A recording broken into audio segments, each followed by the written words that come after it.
It was when I began primary school, just before my 5th birthday, that I first started to ask earnestly, why am I here?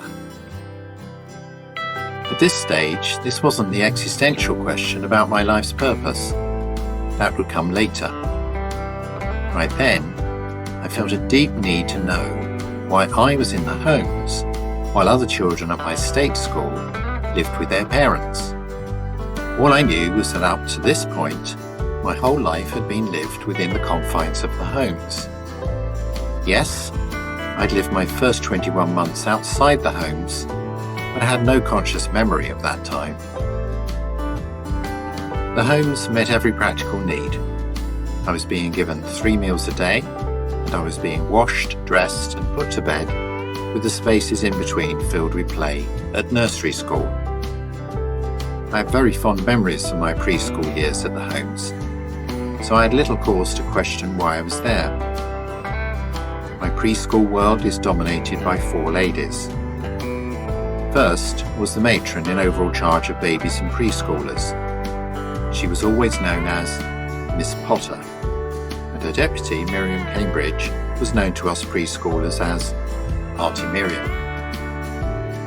These two, and another lady, Val Chivers, looked after me in what was referred to as the Hall. This was the former Birchington Hall, the stately home dating from the 16th century. It was located well away from the 3 blocks of 12 houses where the school-age children lived, and was adjacent to a purpose-built nursery and preschool building, complete with sandpit, swings, and other outdoor preschooler delights. Mrs. Burley was in charge of the preschool. She was always referred to as such and, like Miss Potter, was a kindly lady in her 50s who never seemed to age. Mrs. Burley would stand no nonsense from us and would firmly reprimand any of the 12 or so children under her care who got up to mischief. But her favoured approach was to keep us physically active, encourage our creative talents, and to offer boiled sweets as reward for good behaviour. My preschool days were days of wonder. I was experiencing so many things for the first time, and I was just old enough to possess a sense of wonder about the world in which I lived, and to appreciate the beauty and awesomeness of this world I had been born into.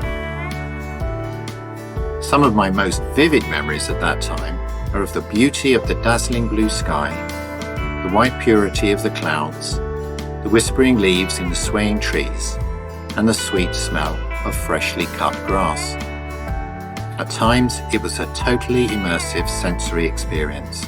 I would enter a timeless world as I gazed skyward, fascinated by the gentle forming and reforming pure white clouds against the brilliant blue sky. Apparently, the house parents would see me doing this as I made my way home for lunch and puzzle over what I was doing, standing with my feet glued to the path, with my neck right back, gazing upwards. As I made my way home from preschool, I enjoyed leaning lazily against the old oaks and elms, running my hands slowly over the textured bark while thoroughly absorbed by the variegated colour of the leaves. On gusty spring days, I stood mesmerised as the larger trees wrestled with the winds, their huge boughs lumbering majestically up and down and side to side. The stars at night were another great source of wonder to me. Sometimes, when I couldn't sleep, or in the early winter evenings when night fell so quickly, I would draw the curtains aside to leave a head-sized centre gown, press my nose against the cold glass, and stand fascinated at the twinkling dots of light against the black sky. All of this was new, it was exciting, and it made me feel good to be alive. And one incident stands out amongst them all.